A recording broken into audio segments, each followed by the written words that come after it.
My name is Layla. I'm 38 years old. I live with my husband Zeke and our 3 daughters. I've been estranged from my family for about 20 years now. I had parents and an older sister named Melissa. From the outside, we looked like a close-knit family.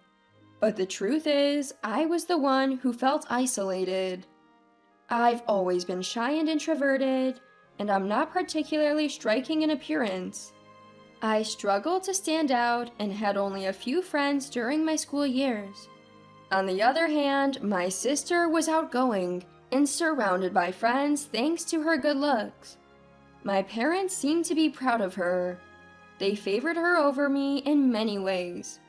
For instance, when we were shopping for hair accessories, I said, "I want the pink one." But Melissa threw a fit, saying, "I want the pink one too. It looks better on me than on Layla." My parents told me to give in, saying, "Let your sister have it. We'll buy you the blue one." Melissa always got new stuff while I got her hand-me-downs. Seeing my parents' favoritism, Melissa started treating me coldly. She even told me not to talk to her at school because she didn't want people to know I was her sister. That hurt. As I got older, I felt the disparity between us more and more. I decided that once I graduated high school, I would leave home for good. Melissa went to an expensive private college, and my parents struggled to pay her tuition. They told me, "We can't afford to send you to college. You'll have to figure out yourself." I had no plans to go to college, so I told them I would move out and find a job after high school. They didn't seem to care. In fact, they even asked me to send them money once I was settled. I finally snapped. "After all these years of favoring Melissa, now you're asking me for money? I'm never coming back." My dad yelled at me. "After all we've done for you, how dare you talk back? You're dead to us." I left home right after graduating high school, taking only a few belongings. I had only a small amount of money saved up from my part-time job. I felt overwhelmed, but I was determined to never go back. I managed to build a life for myself in a new place. The company that hired me right after high school didn't pay much, but the people were kind and supportive. I felt fulfilled every day. The building where I worked contracted with a cleaning service. And that's how I met my husband, Zeke. At first, we just exchanged greetings, but over time we started making small talk, and one day he asked me out for dinner. I had always been drawn to his warm smile and diligent work ethic. I accepted his invitation without hesitation, and we went out several times after that. He always listened to me with a smile, and I found myself more and more attracted to him. After our third dinner together, he confessed his feelings, and we started dating. My relationship with Zeke was going well, and on our third anniversary, we decided to get married. I thought maybe it was time for a family meeting, even though I wasn't thrilled about it. So I contacted my parents for the first time in years. Hearing their voices again brought back some memories. I told them about my upcoming wedding. "We only have one daughter, so what if you're getting married?" But my dad's response was shocking. I was speechless and hung up the phone, tears streaming down my face. Even my wedding news was met with such indifference from my own parents. Zeke saw me crying and came over, comforting me with a gentle touch on my back. I told him about the phone call and he looked sad. "Don't worry, Layla. You have me now, and my parents are thrilled you're joining our family." He hugged me tightly. That's right, I'm not alone anymore. I decided to focus on the positive and enjoy my life going forward. My in-laws were incredibly kind, much warmer than my own family. A couple of years later, our first daughter was born, and we were living fulfilling lives. One day, years after cutting ties with my family, I received a call. It was from my dad. I hesitated but answered, thinking it might be urgent. He sounded unusually cheerful. "Hey, Layla, how have you been?" I told him I was doing well and that I had a daughter. "Never mind that. Your sister is getting married." I was shocked that my news about having a grandchild was dismissed so easily, but I kept my composure. "That's great news. Congratulations." My dad seems pleased. "She's marrying a wonderful man, a businessman who owns several companies."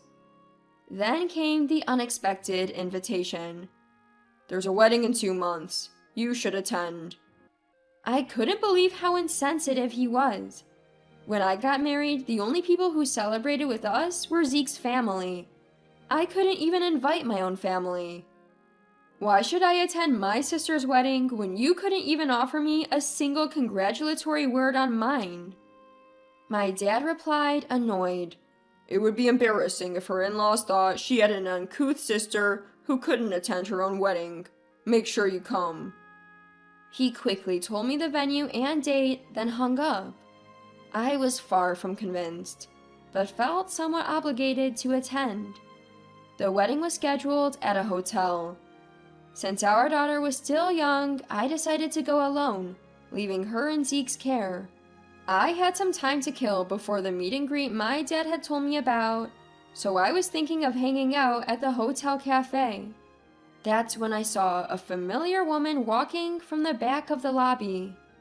Yes, it was my sister. "Layla, what are you doing here?" She seemed surprised to see me. "Congratulations on your wedding. Dad told me to come." Her eyebrows furrowed. "I told him not to invite you. Why would Dad do something like that?" Apparently, my dad had invited me to keep up appearances. "I didn't send you an invitation, Layla. I haven't even arranged a seat for you." I felt sad again, being treated this way after making the effort to come. If I'm not invited, I'll go home. I left my daughter with my husband to be here. Please explain to Dad. As I was about to leave, my sister seemed to remember something. "By the way, Layla, you're married too, right? What does your husband do?" When I told her he was in the cleaning business, she scoffed. "Cleaning? That sounds dirty. Your house must stink like garbage. How can you stand such a man?" I lost my temper.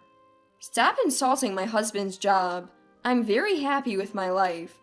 I don't want you or Dad interfering anymore. Never contact me again." She sneered at me.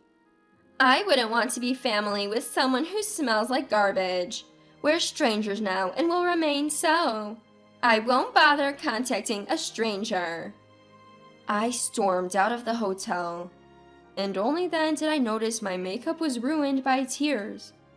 I had traveled 2 hours to the venue, only to leave within 30 minutes. When I got home, my husband and daughter greeted me with smiles, and I broke down again. Seeing my face, my husband seemed to understand. "You're home, Layla. This is where you belong," he said, hugging me. Our young daughter smiled at me, and their warmth made me cry out loud. I hugged them back. I decided to forget about my dad, mom, and sister. My family is right here. That thought helped me return to my regular life. 10 years passed, and I gave birth to 2 more daughters, making me a mom of 3. I had left my job after my first daughter was born, but returned to work at the same cleaning company as my husband when things settled down. One day, while doing a big year-end cleaning at the office, I came up with an idea for a cleaning tool. I casually mentioned it to my husband at home, and he loved it. The idea quickly spread within the company, and they decided to turn it into a product. I was actively involved in the project, and the cleaning tool, packed with insights from a homemaker's perspective, was a big hit. It became a hot topic online and in magazines, and for a while we couldn't keep up with the demand. The business grew so much that we decided to create a subsidiary for the manufacturing and sales of cleaning products. And guess what? I was chosen as the CEO of the new company. With strong support from everyone, the company has grown into a $10 million business. I'm busy with work, and sometimes household chores take a back seat. But my husband and daughter support me, and we're living a busy yet happy life. However, something happened that would change all of this. The other day, a TV segment featuring me aired. It was a 20-minute segment on a lifestyle show covering my background and how I came up with my product. Thanks to that, inquiries increased, and I was busier than ever. One day I arrived at the office and was handed a note with a callback number. Someone had tried to reach me. I thought it might be another interview request, but when I looked at the number, my breath caught. It was my sister. I had blocked her and my parents' numbers after the wedding fiasco. She must have called the office. Seeing my success on TV, she chose this moment to reach out. I was wary. I debated calling her back, but decided to do so to avoid further disruptions at work. "Layla, long time no see." Annoyed by her casual greeting, I asked what she wanted. "You seem to be making good money now. How about helping us out a bit?" I was even more irritated. Why would I do that now? She retorted, "Don't act so high and mighty just because you're successful. My husband can make way more money than you if he had the capital, so give us some investment money." There's no reason for me to invest in your husband's business. Don't call me again. I hung up furious. The call drained me emotionally, bringing back unpleasant memories. Just as I was trying to refocus on work, another call came in. This time, it was Dad. "Why won't you help your sister financially? She's your only sister," he yelled as soon as I picked up. "Have you forgotten what happened at the wedding?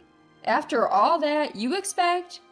He cut me off. "Stop bringing up the past. That's why you're so gloomy." I was dumbfounded by his audacity. My family consists of my loving husband and daughters. You're not my family anymore. Goodbye. I hung up, ignoring his protests. I thought that was the end of it, but I was wrong. My parents and sister showed up at my office. The receptionist was flustered as she came to get me. "Showing up at my workplace is beyond inappropriate. Leave."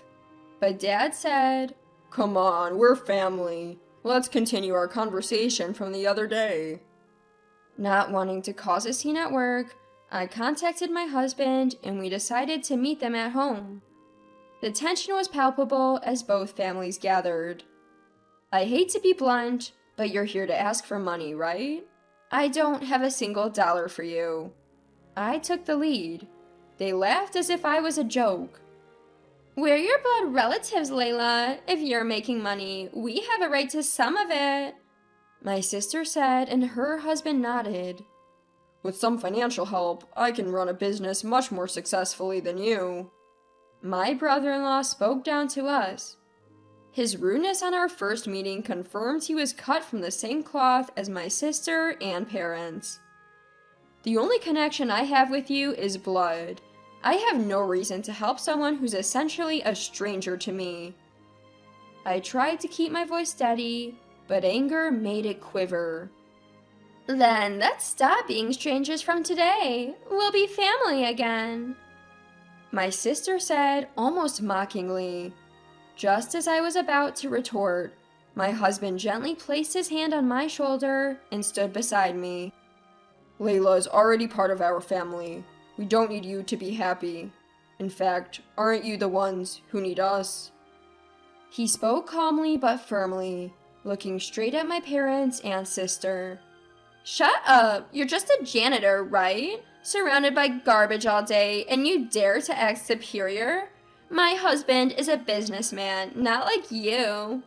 My sister yelled, her face red. My husband replied, "Don't belittle janitorial work. It's an honorable job that keeps our community clean." Zeke is the CEO of the parent company of my business. I added. My sister screamed in surprise. What? Layla, you never mentioned. I thought he was just a janitor. Seeing the shocked faces of my parents and sister, I couldn't help but laugh. He wasn't the CEO when we got married. It was originally his father's company. Their faces turned sour. My husband continued, "And if your husband is such a great businessman, he shouldn't need our financial help."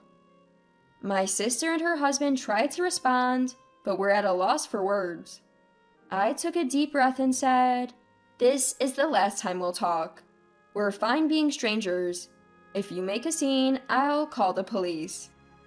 They glared at me, but my husband stepped in front of me and stared back. They left without another word. Later, my husband shared some surprising news. His company had business dealings with my brother-in-law's company. He decided to cut all ties. My brother-in-law came to apologize, but my husband didn't accept it. It seems that brother-in-law's company, which lost its business partners, was unable to survive and went bankrupt. Struggling with massive debt, my sister and her husband eventually divorced.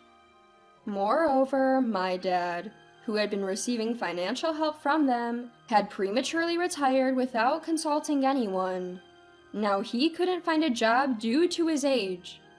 My parents' marriage was also on the rocks. My sister, now divorced and back at our parents' home, was barely making ends meet with a part-time factory job. As for me, my work is going well, and my family is happy. We're planning a long family vacation with my in-laws. I'm grateful for the happiness I have and plan to cherish every day.